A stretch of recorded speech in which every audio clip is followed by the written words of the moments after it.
Path. Hi everyone, this is Rob Halford from Judas Priest. What are you doing this Friday? You should be checking out, of course, the one and only Backstage Pass, Arizona's entertainment show.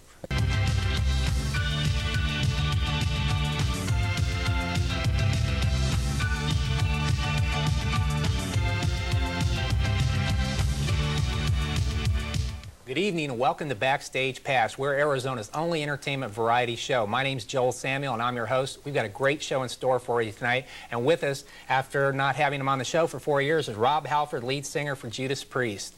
When we return, we'll get into a conversation with him. So stay tuned for more. We'll be back right after this. And we're back here on Backstage Pass, and with us is our guest tonight, Rob Halford, lead singer from Judas Priest. 4 years later. 4 years later. I must have made a big impression on this show. Yeah, last time you were on, you were interviewed by Cindy Garrett. Now yes, that's right. Where's Cindy these days? She's in Florida. And is she? She's, doing the MTV thing down there. Oh, that's right. Yeah, great. But right now, one of the questions, and we were discussing a little bit earlier, let's share it with our audience, is 18 years as a top heavy metal Did I band. say that?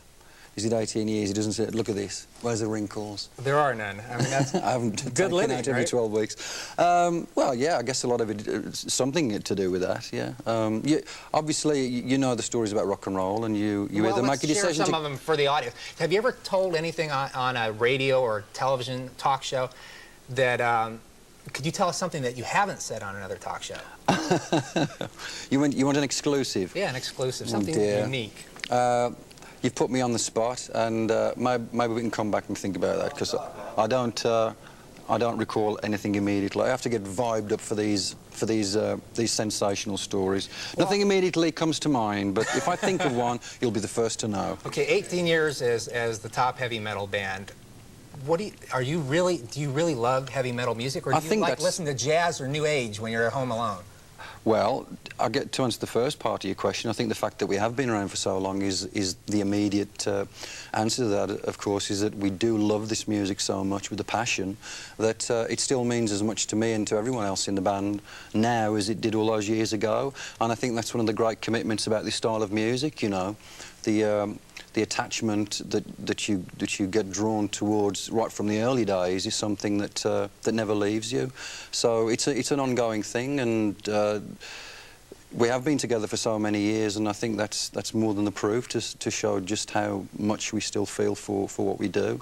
But I mean, as far as other types of music, my first love is heavy metal, but I listen to all kinds. I mean, I'm not a single-minded musician. Nobody in the band is, and I think that's another reason why we've been able to put so many years into the band, because we all have varied interests musically outside of heavy metal, and we draw upon those interests to use musically when we come to write songs. And that's when you listen to any of the Priest albums, 13 or 14 albums we've made, they've each got their own particular identity that's drawn on from the fact that we don't just play everything in A for 58 bars with a 64 bar lead break.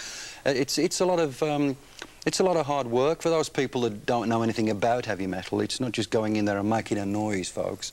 It's a very professional and can be complicated style of music. Do you write the lyrics to? Yeah, I write the lyrics and some melodies and stuff like that. But it's an open book. Myself, Ken, and Glenn have been the consistent songwriters since British Steel as a threesome. Well, what are the messages? I know each album says something different, but what's on your mind now? What are you trying to say in your music? Well, again, after having recorded so many hundreds of songs and so many more hundreds that don't even make it to vinyl, it is difficult to come up with something that's fresh and original. So that's the biggest headache, really, when you're coming to put something together from a lyrical point of view.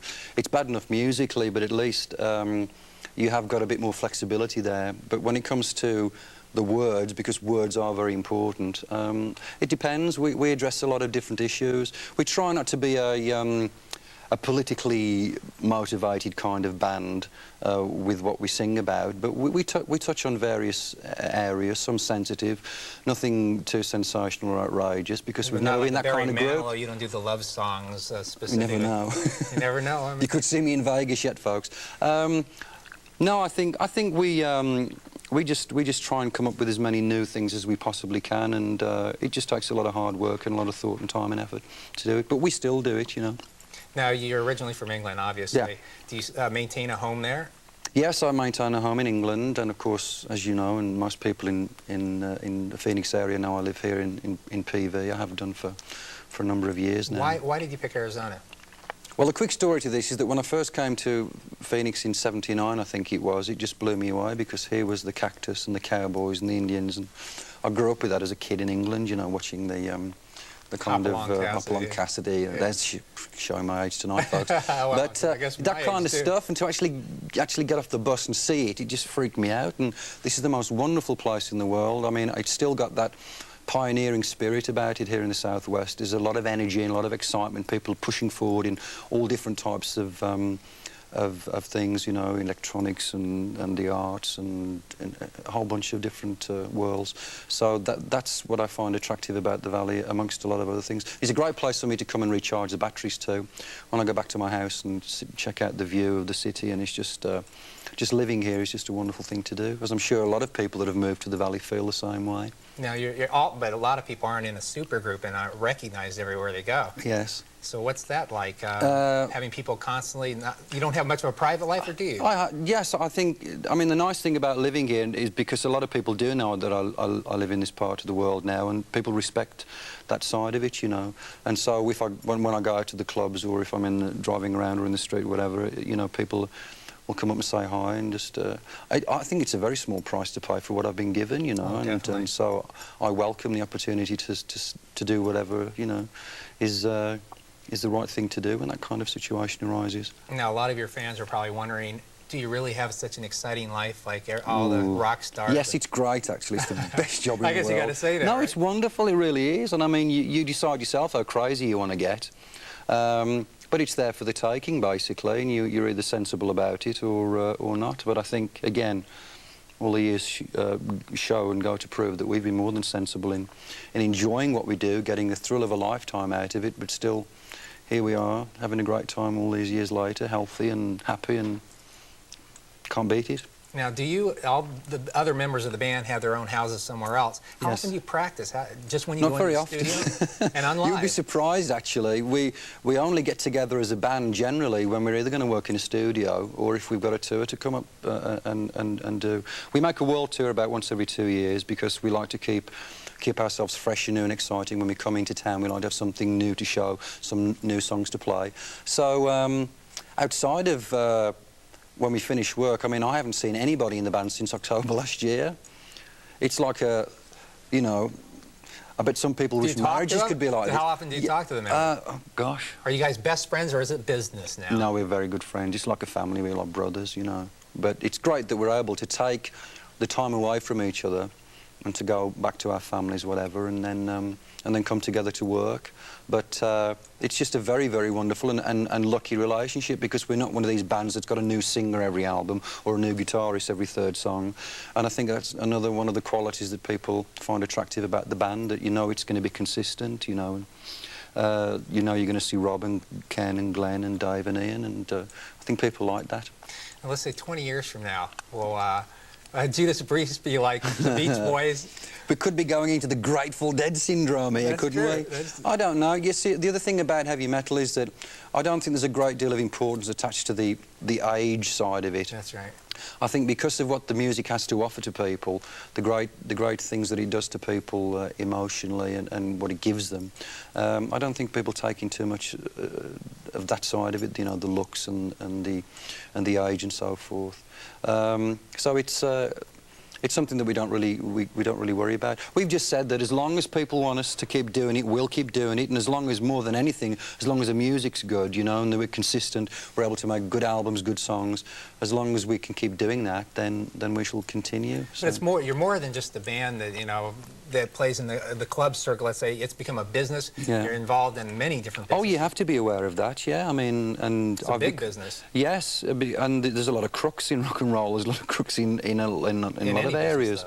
But so you have to make an effort to look into those areas outside of music. So we've all got involved with the record company side of it, the publishing, merchandise, everything else. And I would suggest anyone thinking of moving into rock and roll as a profession takes the time to look into those things as well, because it's not just all being on stage. Sometimes you do have to walk into a lawyer's office and sit down and make sure you understand the contract.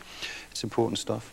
A lot of people still don't understand heavy metal. They think that if you play your albums backwards, you're going to hear Satan talking. Yes, if you play Jerry Falwell backwards, he sounds a bit weird. But I'm sure. we're going through a bit of a nightmare with that, as you may have heard, with the terrible things that have happened in Reno, Nevada, and it's got to the point now where it's become something of a, I won't say a farce, because I don't want to belittle the importance of the issue, but I think that Judas Priest is being used as a bit of a whipping post here, and we're being used as an example. So we have to be very careful about what we say, but I think enough is being said for us on behalf of our CBS lawyers and a few other people to hope that the outcome will be in our favour, because that will be the sensible thing to do. We're dealing with your First Amendment here, freedom of speech. Not only that, but I see a specific, right, visually. Yeah. I mean, if you go to the Middle American, or especially in the Bible Belt, or highly religious, you're dressed like the typical image of what they're afraid to let their kids look like, because, you know, with the skulls on your rings and stuff like that. Yeah. Do you feel that that will influence somebody in the negative? Or? I think that this is where we have to be careful. This is where we have to show that there's two sides to every story, and there's always been a misconception about heavy metal music, about rock and roll since probably day a misconception about you. Of course, they you have know. no concept of but how you but really it's essentially it's image, it's a way of life, you know, and I've always maintained that everything that this band has ever done has been in a very, very positive form. We've never been a negative band that's gone out and preached bad things, and we've never had any ambition or idea to do that. We've just been out there to just be a great, good time, rowdy rock and roll band. And I think if we'd have took that course, we wouldn't have been around for as long as we have. And people don't hear about the good things that Priest does, and that's because we don't want to make a song and dance about it. But there's more to it than meets the eye, and it's only these people that don't really know, you know, the uninformed people, the people that only see the bad reports, that get the wrong end of the stick. And they're not personal friends that would know you personally, and of course, know that you're definitely. So I would say to any of you that don't really know much about Priest or metal or whatever, then don't judge the book by the cover, because that's not the way.